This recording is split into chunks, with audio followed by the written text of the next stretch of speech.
Good afternoon students. ಇವತ್ತು ನಾವು great ಬ್ರಿಟನ್ನಿನಲ್ಲಿ ಸಂಪ್ರದಾಯಗಳ ಪಾತ್ರ, role of conventions in UK ಇದರ ಬಗ್ಗೆ ನೋಡೋಣ. ಸಂಪ್ರದಾಯಗಳು ಬ್ರಿಟಿಷ್ ಸಂವಿಧಾನದ ಮುಖ್ಯ ಮೂಲ ಹಾಗೂ ಲಕ್ಷಣ ಆಗಿದೆ ಅಂತ ನಾವು ಹಿಂದೆಯೇ ತಿಳ್ಕೊಂಡಿದ್ವಿ. ಬ್ರಿಟಿಷ್ ಸಂವಿಧಾನದಲ್ಲಿ ಸಂಪ್ರದಾಯಗಳ ಪಾತ್ರವನ್ನು ಒತ್ತಿ ಹೇಳಬೇಕಾಗಿಲ್ಲ. ಯಾಕೆ ಅಂತ ಹೇಳಿದ್ರೆ, ಸಂಪ್ರದಾಯಗಳು ನಿರ್ವಹಿಸಿದ ಪಾತ್ರದಿಂದಾಗಿಯೇ ಬ್ರಿಟಿಷ್ ಸಂವಿಧಾನವನ್ನು ಅಲಿಖಿತ ಸಂವಿಧಾನ ಅಂತ ಹೇಳಿ ಕರೆಯಲಾಗ್ತಾ ಇದೆ. ಬ್ರಿಟಿಷ್ ಸಮಾಜದಲ್ಲಿ ಪ್ರಚಲಿತದಲ್ಲಿ ಇರುವಂತಹ ಅಸಂಖ್ಯಾತ ರೂಢಿ, ಪರಂಪರೆ, ಪೂರ್ವಾಚರಣೆಗಳು, ಪದ್ಧತಿ ಮೊದಲಾದವುಗಳನ್ನು ಪ್ರೊಫೆಸರ್ ಡೈಸಿಯವರು ಸಂಪ್ರದಾಯಗಳು ಎಂದು ಕರೆದಿದ್ದಾರೆ. ಕನ್ವೆನ್ಷನ್ಸ್ ಅಂತ ಹೇಳಿದರೆ ಇವೇನೆ. ಇವುಗಳನ್ನು ಸಂವಿಧಾನಾತ್ಮಕ ಸಂಪ್ರದಾಯಗಳು ಎಂದು ಕರೆಯುತ್ತಾರೆ. Conventions of the constitution.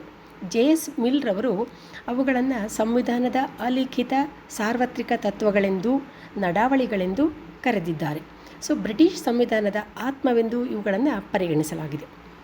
Meaning of the conventions. Conventions ನಡಾವಳಿಗಳು ಅಥವಾ ಸಂಪ್ರದಾಯಗಳ ಅರ್ಥವನ್ನು ನಾವು ನೋಡೋಣ. ಬ್ರಿಟಿಷ್ ಸಮಾಜ ಹಿಂದಿನಿಂದಲೂ ಮಾನ್ಯತೆ ಮಾಡಿದ, ವಾಸ್ತವಿಕವಾಗಿ ಪ್ರಯೋಜನಕಾರಿಯಾದ ರೂಢಿ, ಪದ್ಧತಿ, ಪೂರ್ವಾಚರಣೆಗಳು, ಒಡಂಬಡಿಕೆಗಳು, ನಿಯಮಾವಳಿಗಳು ಮೊದಲಾದವುಗಳು ಕಾಯಿದೆಗಳಂತೆ ಪಾವಿತ್ರ್ಯತೆಯನ್ನು ಪಡೆದುಕೊಂಡು ಬೆಳೆದು ಬಂದ ಸಂಪ್ರದಾಯಗಳೇ ಇವತ್ತಿನ ಅಲಿಖಿತ ನಿಯಮಗಳಾಗಿವೆ. ಅವುಗಳನ್ನು ಯಾರೂ ಬರೆದಿಟ್ಟಿಲ್ಲ. ಯಾವುದೇ ಕಾಯ್ದೆಗಳಲ್ಲಿ ಅವು ನಮಗೆ ಕಂಡುಬರುವುದಿಲ್ಲ. ಅವು ಐತಿಹಾಸಿಕವಾಗಿ ಬೆಳೆದು ಬಂದ ರಾಜಕೀಯ ನಡಾವಳಿಯ ನೈತಿಕ ನಿಯಮಗಳು. ಆದರೆ ಅವುಗಳು ಕಾನೂನಿನಷ್ಟೇ ಅಥವಾ ಕಾಯ್ದೆಯಷ್ಟೇ ಪ್ರಭಾವವನ್ನು ಹೊಂದಿವೆ. ಸಂಪ್ರದಾಯಗಳು ಕಾನೂನುಗಳಾಗದಿದ್ದರೂ ಕಾನೂನುಗಳಂತೆ ಅವುಗಳನ್ನು ಪರಿಗಣಿಸಲಾಗುವುದು. ಈ ಸಂಪ್ರದಾಯಗಳು ಬ್ರಿಟಿಷ್ ಸಂವಿಧಾನದ ಅಲಿಖಿತ ಭಾಗವಾಗಿದ್ದು, ಲಿಖಿತ ಭಾಗಕ್ಕಿಂತ ವಿಶಾಲವಾದ ವ್ಯಾಪ್ತಿಯನ್ನು ಹೊಂದಿವೆ.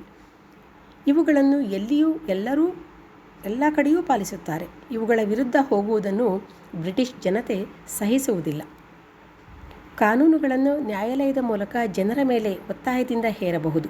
ಆದರೆ ಸಂಪ್ರದಾಯಗಳ ಪಾಲನೆಗೆ ಇಂತಹ ಒತ್ತಾಯ ತರುವಂತಿಲ್ಲ. ಗ್ರೇಟ್ ಬ್ರಿಟನ್ನಿನಲ್ಲಿ ಸಂಪ್ರದಾಯಗಳನ್ನು ರಾಜಕೀಯ ಚಿಂತಕರು ತಮ್ಮದೇ ಆದಂತಹ ವಿವರಣೆಯನ್ನು ಕೊಟ್ಟಿದ್ದಾರೆ. ಪ್ರೊಫೆಸರ್ ಡೈಸಿ ಬ್ರಿಟಿಷ್ ಅರಸೊತ್ತಿಗೆ ತನ್ನ ವಿವೇಚನಾಧಿಕಾರವನ್ನು ಚಲಾಯಿಸಲು ಅನುಸರಿಸಬೇಕಾದ ವಿಧಾನವನ್ನು ಗೊತ್ತುಪಡಿಸುವ ನಿಯಮಾವಳಿಗಳೇ ಸಂಪ್ರದಾಯಗಳು ಎಂದು ಕರೆದಿದ್ದಾರೆ.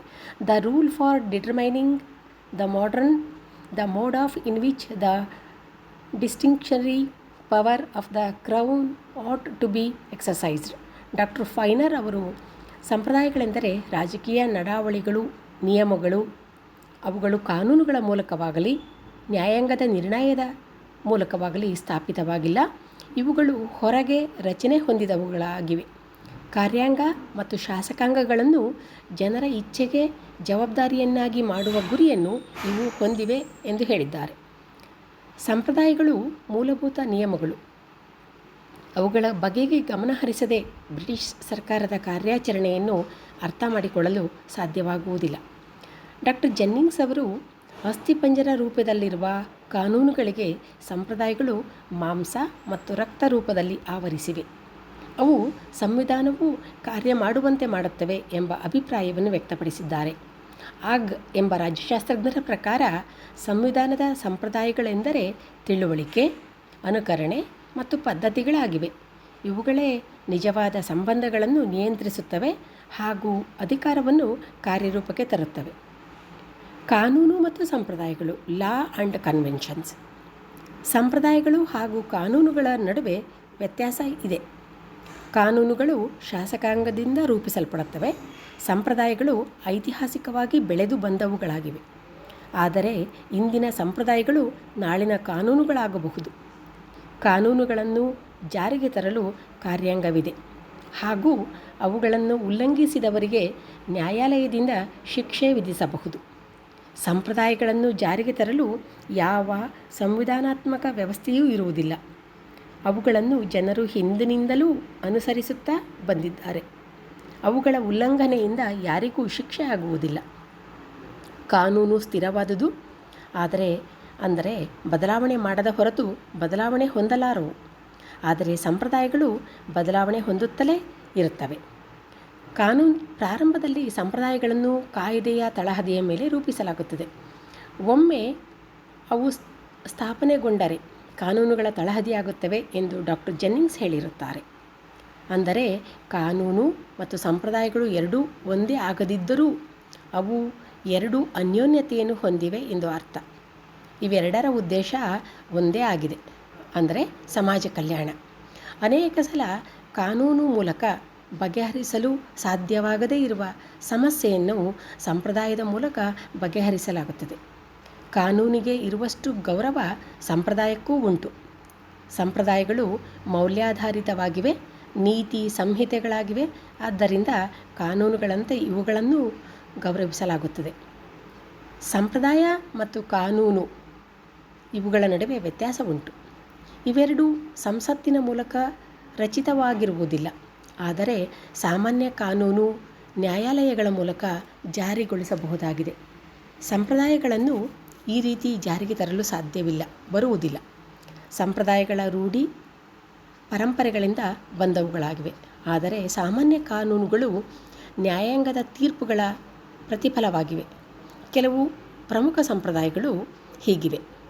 ಬ್ರಿಟನ್ನಲ್ಲಿ ಜಾರಿಯಲ್ಲಿರುವಂತಹ ಸಂಪ್ರದಾಯಗಳನ್ನು ಈ ಕೆಳಕಂಡಂತೆ ನೋಡಬಹುದಾಗಿದೆ. ಬ್ರಿಟಿಷ್ ಸಂಪ್ರದಾಯಗಳು ಕೆಲವು ಅರಸೊತ್ತಿಗೆಗೆ ಸಂಬಂಧಿಸಿದವು, ಕೆಲವೊಂದು ಕ್ಯಾಬಿನೆಟ್ಗೆ ಸಂಬಂಧಿಸಿದವುಗಳು, ಇನ್ನು ಕೆಲವು ಪಾರ್ಲಿಮೆಂಟಿಗೆ ಸಂಬಂಧಿಸಿದ, ಮತ್ತು ಕೆಲವು ಈ 3 ವರ್ಗಕ್ಕೆ ಸೇರದ ಸಂಪ್ರದಾಯಗಳುಂಟು. ಅರಸನಿಗೆ ಸಂಬಂಧಿಸಿದ ಸಂಪ್ರದಾಯಗಳು: ಕನ್ವೆನ್ಷನ್ಸ್ ರಿಲೇಟಿಂಗ್ ಟು ಕಿಂಗ್. ರಾಣಿ ಅಥವಾ ರಾಜನು ಯಾವಾಗಲೂ ಮಂತ್ರಿಮಂಡಲದ ಸಲಹೆಯ ಮೇರೆಗೆ ನಡೆಯಬೇಕು. ಒಂದು ವೇಳೆ ಮಂತ್ರಿಗಳ ಹಾಗೂ ರಾಜನ ವಿಚಾರಗಳ ನಡುವೆ ಭಿನ್ನಾಭಿಪ್ರಾಯ ಕಂಡುಬಂದರೆ ಮಂತ್ರಿಮಂಡಲದ ವಿಚಾರಗಳಿಗೆ ಪ್ರಾಧಾನ್ಯತೆ ಕೊಡಬೇಕು. ರಾಜನು ಸಾರ್ವತ್ರಿಕ ಚುನಾವಣೆಯಲ್ಲಿ, ಅಂದರೆ ಹೌಸ್ ಆಫ್ ಕಾಮನ್ಸ್, ಈ ಸಭೆಯಲ್ಲಿ ಬಹುಮತ ಪಡೆದ ಪಕ್ಷದ ನಾಯಕನನ್ನು ಪ್ರಧಾನಮಂತ್ರಿಯನ್ನಾಗಿ ನೇಮಕ ಮಾಡಿ ಸರ್ಕಾರ ರಚಿಸಲು ಆಹ್ವಾನಿಸಬೇಕು. ರಾಜನು ಪ್ರಧಾನಮಂತ್ರಿಯ ಸಲಹೆಯ ಮೇರೆಗೆ ಹೌಸ್ ಆಫ್ ಕಾಮನ್ಸನ್ನು ವಿಸರ್ಜಿಸಬೇಕು. ರಾಜನು ಕ್ಯಾಬಿನೆಟ್ ಸಭೆಗಳ ಅಧ್ಯಕ್ಷತೆಯನ್ನು ವಹಿಸುವಂತಿಲ್ಲ. ಪಾರ್ಲಿಮೆಂಟಿನ ಉಭಯ ಸದನಗಳಲ್ಲಿ ವಿಧೇಯಕವು ಪಾಸಾದ ನಂತರ ರಾಜನ ಸಹಿಗಾಗಿ ಕಳಿಸಲಾಗುವುದು. ಕಾನೂನಾತ್ಮಕವಾಗಿ ರಾಜನು ಅದನ್ನು ತಿರಸ್ಕರಿಸಬಹುದು. ಆದರೆ ಸಂಪ್ರದಾಯದ ಪ್ರಕಾರ ರಾಜನು ವಿಟೋ ಅಧಿಕಾರವನ್ನು ಚಲಾಯಿಸಲಾರನು. ಇನ್ನು ಕ್ಯಾಬಿನೆಟ್ಟಿಗೆ ಸಂಬಂಧಿಸಿದ ಸಂಪ್ರದಾಯಗಳು: ಕನ್ವೆನ್ಷನ್ಸ್ ರಿಲೇಟಿಂಗ್ ಟು ಕ್ಯಾಬಿನೆಟ್. ಇಡೀ ಕ್ಯಾಬಿನೆಟ್ ಪದ್ಧತಿ ಸಂಪ್ರದಾಯಗಳ ಮೂಲಕ ಹುಟ್ಟಿಕೊಂಡಿದೆ. ಕ್ಯಾಬಿನೆಟ್ಟಿಗೆ ಸಂಬಂಧಿಸಿದ ಸಂಪ್ರದಾಯಗಳು ಈ ಕೆಳಕಂಡಂತಿವೆ.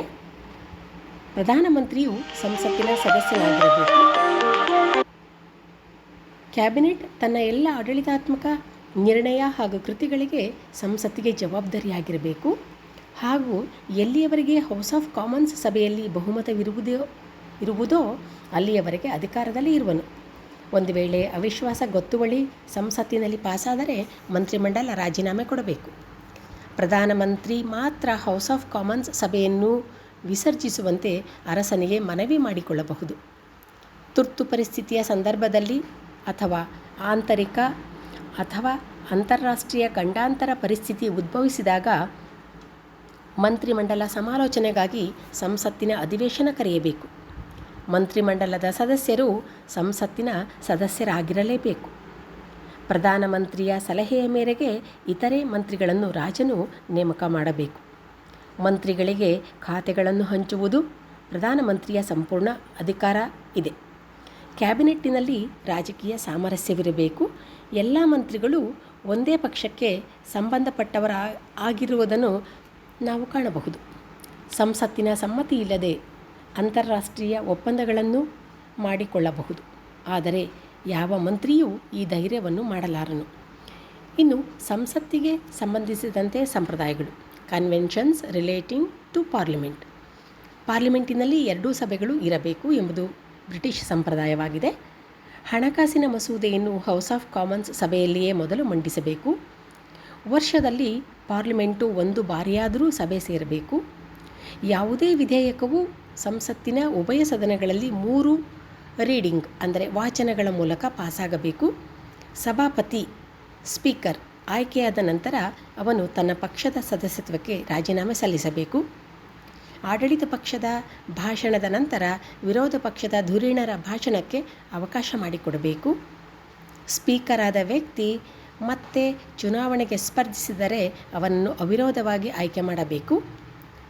ಹೌಸ್ ಆಫ್ ಲಾರ್ಡ್ಸ್ ತೀರ್ಪು ಕೊಡುವಾಗ ಲಾರ್ಡ್ಸ್ಗಳಲ್ಲದೆ ಬೇರೆ ಯಾವ ಸದಸ್ಯರಿಗೂ ಕೂಡಲು ಅವಕಾಶವಿರುವುದಿಲ್ಲ. ಹೌಸ್ ಆಫ್ ಕಾಮನ್ಸ್ ಸಭೆಯಲ್ಲಿ ಸಮಿತಿಗಳನ್ನು ರಚಿಸುವಾಗ ಆಯಾ ಪಕ್ಷದ ಸದಸ್ಯರ ಸಂಖ್ಯೆಗೆ ಅನುಗುಣವಾಗಿ ಪ್ರಾತಿನಿಧ್ಯ ನೀಡಬೇಕು. ವಿವಾದಾತ್ಮಕ ಮಸೂದೆಗಳ ಬಗ್ಗೆ ಸರ್ಕಾರ ಜನಾದೇಶವಿಲ್ಲದೆ ಆಚರಣೆಯಲ್ಲಿ ತರಲು ಯತ್ನಿಸಕೂಡದು. ಇನ್ನು 4ನೇದು ನ್ಯಾಯಾಂಗಕ್ಕೆ ಸಂಬಂಧಿಸಿದ ಸಂಪ್ರದಾಯಗಳು. Conventions relating to judiciary. House of Lords ಬ್ರಿಟನ್ನಿನಲ್ಲಿ ಸರ್ವೋಚ್ಚ ನ್ಯಾಯಾಲಯವಾಗಿ ಕಾರ್ಯ ಮಾಡುವುದು. ಆದರೆ ಸಂಪ್ರದಾಯದ ಪ್ರಕಾರ ಎಲ್ಲ ಸದಸ್ಯರು ನ್ಯಾಯಾಂಗೀಯ ಅಧಿಕಾರಗಳನ್ನು ಚಲಾಯಿಸದೆ ಕೇವಲ 9 ಜನ ಲಾರ್ಡ್ಸ್ರಿಂದ ಕೂಡಿದ ಸಮಿತಿಯು ಈ ಅಧಿಕಾರ ಚಲಾಯಿಸುವುದು. ಕ್ಷಮಾದಾನ ಮಾಡುವುದು ರಾಜನ ಹಕ್ಕು. ರಾಜನು ಈ ಹಕ್ಕನ್ನು ಚಲಾಯಿಸುವ ಸಂದರ್ಭದಲ್ಲಿ ಗೃಹ ಮಂತ್ರಿಯ ಸಲಹೆಯಂತೆ ನಡೆದುಕೊಳ್ಳಬೇಕು. ಇನ್ನು ಮ್ಯಾಂಡೇಟ್ ಸಂಪ್ರದಾಯ ಇದೆ. ಮತ್ತು ಸಂಪ್ರದಾಯಗಳನ್ನು ಹೇಗೆ ಪಾಲಿಸಲಾಗುತ್ತದೆ ಬ್ರಿಟನ್ನಿನಲ್ಲಿ ಅಂತ ಹೇಳಿದರೆ, ವೈ ಕನ್ವೆನ್ಷನ್ಸ್ ಆರ್ ಒಬೇಡ್. ಸಂಪ್ರದಾಯಗಳು ಕಾನೂನುಗಳಲ್ಲ. ಯಾವ ನ್ಯಾಯಾಲಯವೂ ಅವುಗಳನ್ನು ಜಾರಿಗೆ ತರಲು ಒತ್ತಾಯಿಸಲಾರದು. ಒಂದು ವೇಳೆ ಪಾರ್ಲಿಮೆಂಟು ಅವಿಶ್ವಾಸ ವ್ಯಕ್ತಪಡಿಸಿದರೂ ಪ್ರಧಾನಮಂತ್ರಿ ರಾಜೀನಾಮೆ ಕೊಡದಿದ್ದರೆ, ರಾಣಿ ಅಥವಾ ಸಂಸತ್ತು ಪಾಸು ಮಾಡಿದ ಕಾಯ್ದೆಗೆ ಸಹಿ ಹಾಕದಿದ್ದರೆ ಈ ಕೃತಿಗಳು ಸಂವಿಧಾನ ಬಾಹಿರ ಎನಿಸುವವು.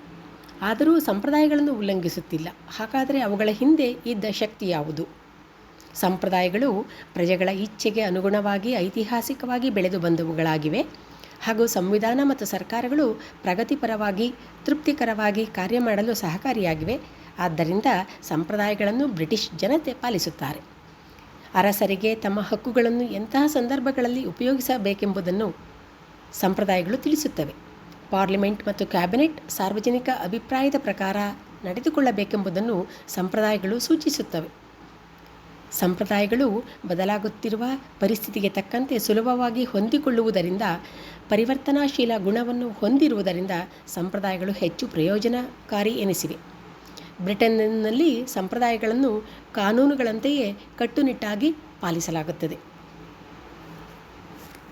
ಹಾಗಾಗಿ ಬ್ರಿಟಿಷ್ ಜನರು ಸಂಪ್ರದಾಯ ಪ್ರಿಯ ಜನರು. ಕಾರಣ ಅವರು ಸಂಪ್ರದಾಯಗಳೊಂದಿಗೆ ಸ್ವಾಭಾವಿಕವಾಗಿಯೇ ವಿಧೇಯರಾಗಿರುತ್ತಾರೆ.